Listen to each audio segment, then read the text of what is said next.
శ్వేత 12016 వాళ్ళ ticket number. Congratulations శ్వేత. శ్వేత hello.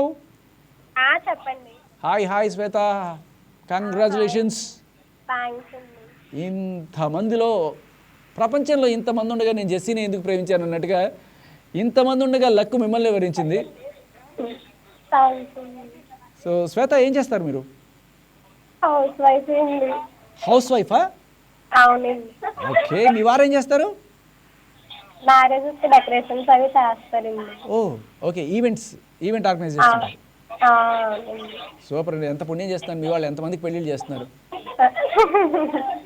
మీ వారు అబద్ధాలు చెప్తారా? లేదండి. బాగా అబద్ధాలు చెప్తారు మీ వారు? చెప్పరండి. చెప్పరా? మరి ఒక పెళ్లికి 1000 అబద్ధాలని చెప్పాలంటారు కదా, ఇన్ని పెళ్లిళ్ళు చేస్తున్నారు, ఎన్ని అబద్ధాలు చెప్తారు మీ వారిని అడుగుతున్నారు. సో శ్వేత ఎక్కడి నుంచి మాట్లాడుతున్నారు ఇంతకీ? విజయవాడ అండి. లోకల్ విజయవాడ.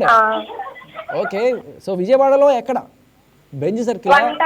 గొల్లపాలెం గట్టు. 1 టౌన్ గొల్లపాలెం గట్టు. ఓకే, 1 టౌన్ గొల్లపాలెం గట్టు వాళ్ళందరూ కాలు రగరండి.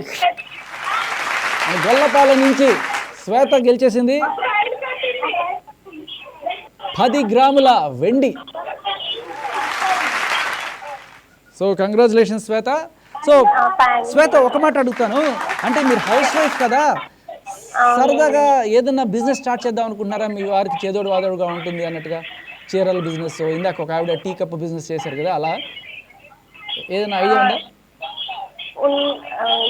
ఈ మధ్యలో అయితే లేదండి, కానీ స్టార్ట్ చేస్తాం. బట్ మీకు ఏదైనా ఐడియా ఉంటే మాత్రం మీకు సపోర్ట్ చేయడానికి వైకే టీవీ నెట్వర్క్ ఉందని చెప్పి మాత్రం మర్చిపోవకండి. మీ ఐడియాని తీసుకొచ్చి ఇక్కడికి వచ్చినా వెన్నుదన్నుగా నిలుస్తాం. మీ ప్రోడక్ట్ని ప్రపంచానికి పరిచయం చేస్తారు వీళ్ళు, ఓకేనా? ఎస్పెషల్లీ మహిళా ఎంటర్ప్రినర్స్ కోసము వీళ్ళు గట్టిగా నిలబడతాం, ఓకేనా? రైట్ అండి. Right Shweta, nice talking to you. Bye. Bye. Gollapalem వాళ్ళందరికీ హాయ్.